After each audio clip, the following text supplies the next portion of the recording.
Hello, my name's Ian and welcome to the channel. If you've not been here before and you have been before, then welcome back. In this video we're going to be changing the diesel filter on my 2016 Peugeot Boxer 2.2 HDI. The tools you're going to require to do the job is you're going to need a fuel filter removal tool. Now that is to actually get the filter out once we've actually got the thing out of the position out of the engine bay. You're going to need a new fuel filter itself. You'll need a T30 Torx bit, a 1/2 inch drive ratchet, and also I'm going to need the adapter as well to take it from 1/2 inch drive to 1/4 inch drive for my Torx bit as well. So on the Peugeot Boxer, also the Citroen Relay and Fiat Ducato, I'm pretty sure as well, as the diesel filter is just located down behind the headlamp. So you've got the near side headlamp or the left hand headlamp on a right hand drive vehicle, and the diesel filter is located just down the back here where my finger's pointing. Now previously when I've done this before, I always find it's easiest to take the headlamp out to gain yourself some access. So we've got a bolt here which is a T30 bit you'll need for that, and then up here as well, that's also well, my finger's pointing there, you'll need a T30 bit for that as well. So we'll get those undone and then I'll take you to the next stage. So that's the two bolts you'll end up removing. This one was from the left hand side and this really weird looking one is from the right hand side. Next thing we need to do is disconnect the headlamp, the actual electrics for it. So basically you grab hold of this grey plastic thing, pull it all the way out to the left, and then your plug will then come off.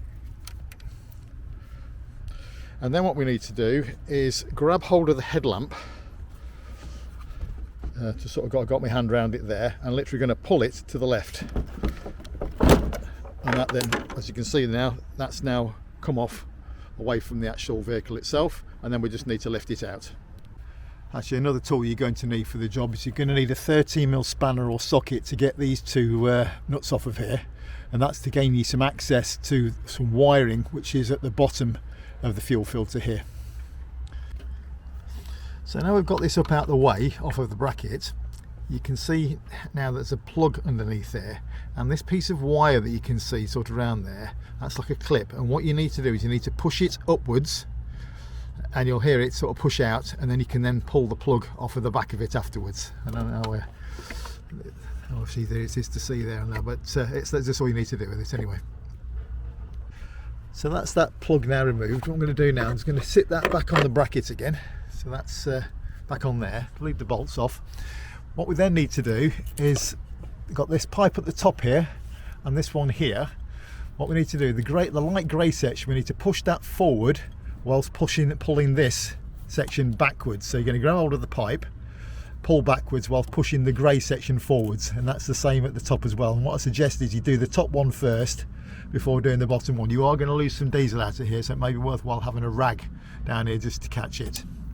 And then once you've released those, we can then get the actual diesel filter out. But as I said, be careful because you may well end up spilling some diesel. So that's now the filter out of its position, or the actual housing out of its position. What we now need to do is, this is full of diesel, so we need to empty that diesel out. So you need to find a container to pour it into. I'm just going to pour it into this plastic container at the moment.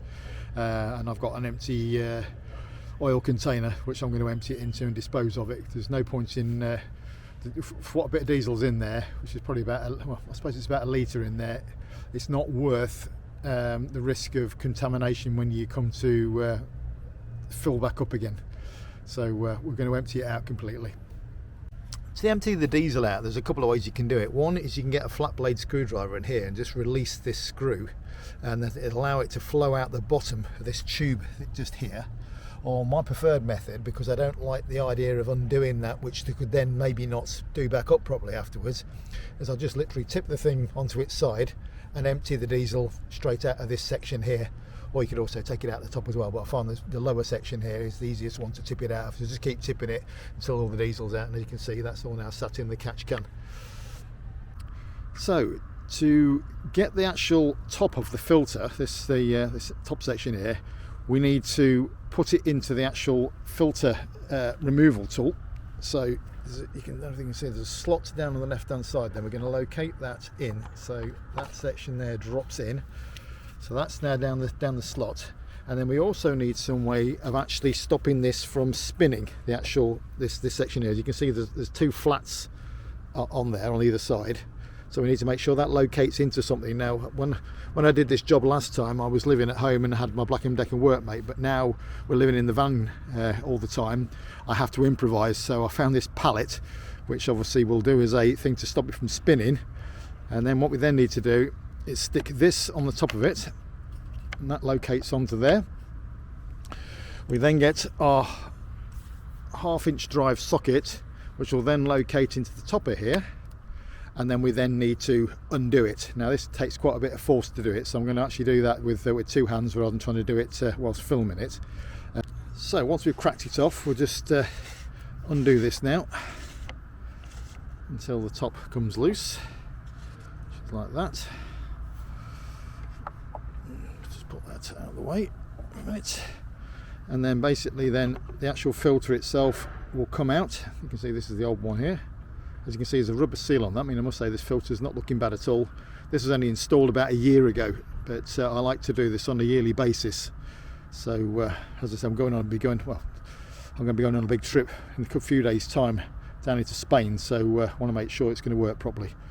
But what we then need to do is we need to rotate this to the right, the actual filter itself, and then it'll pop off the actual housing. Actually, the filter I took off last year, I had to rotate it to the right. This particular one, you just pull straight off, so it's it just literally pushes straight on to this section here, just like clips onto those 2 sections around there. But and the new filter that I've got is identical as well, so you can see I've got a new filter there and obviously the new O-ring to go with it. So we now need to reinstall those. So basically this filter here, I'm going to push it on to this section here. So that's the new filter now located onto the housing. I've put the new O-ring back in on here as well now, so that's all in place. So the top section itself only fits in one particular way, so we know that when we took the filter off in the first place, we had one pipe facing out from the bottom there and the pipe at the top was facing to the left, so it can only go on one way. So we literally sit it on there, give it a bit of a wiggle about until you feel it drop in. So that's now in position.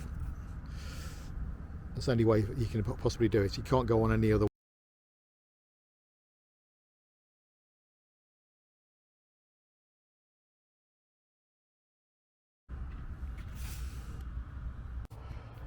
So now we've got the whole thing back together. It's just a case of reinstalling it, and you have to sort of like jiggle it back into position over here. So just making sure you don't trap anything. So that's now located back onto its onto the 2 studs that's sticking out there. If I were you, I'd fit the actual the lines first, and then again to pull it off like I did to begin with, rotate it and put the plug back in afterwards. But so we'll get the plugs back in, which is a simple task. It's a case of just push it back in and push it back in. Just literally clip back in. That's all you need to do with it. So I say what I'll then do is I'll pull it out, I'm going to rotate it round, find the plug, and then plug it back in where you can see the 2 electrical terminals there sticking out. So now we've got the plug back in, we've got all the pipes back in. We just need to put these 2 13mm bolts back on here, or nuts should I say. So I'll finish getting those done, and then it'll be a case of getting the headlamp in after that. Oh, so that's the headlamp located back into position. All I need to do is obviously put the bolt back in there, bolt back in here, and then also we need to connect up the electrical terminal as well, which we might as well do that now. So that goes, that's camera in completely the wrong direction. That's pushed back in there now, and then you just need to push that clip back over there just to hold it in place. So now we've done all the outside work, the most important thing now is we need to now fill the diesel filter. Now that will be done from the actual pump of the actual vehicle itself. So what we're going to do, we're going to be cycling the ignition a number of times without trying to start the engine, and basically you'll hear it gurgling as you start. You'll hear the pump prime, it'll go like buzz, but then you'll also hear like a glug glug glug glug glug sound, and you'll need to keep cycling it on and off until basically you hear that glugging sound stop. So what we're going to do is we're going to turn on the ignition,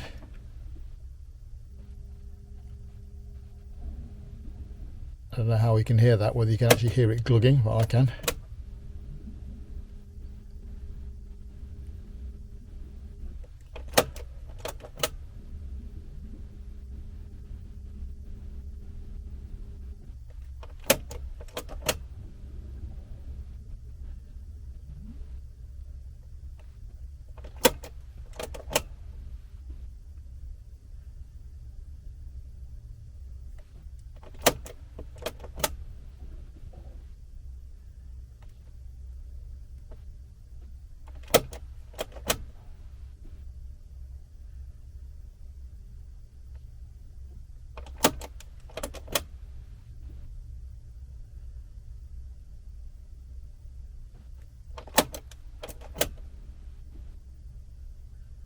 Right, let's more or less stop now with the glugging.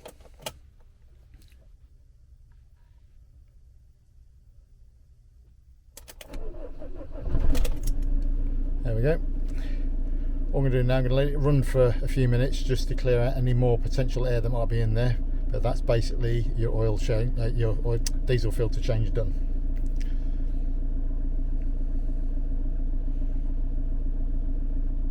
So that's the diesel filter change now complete. Got any questions, please don't hesitate to ask. It'd be great if you can like and subscribe to the channel. It's much appreciated, and I'll see you again in the next one. Cheers.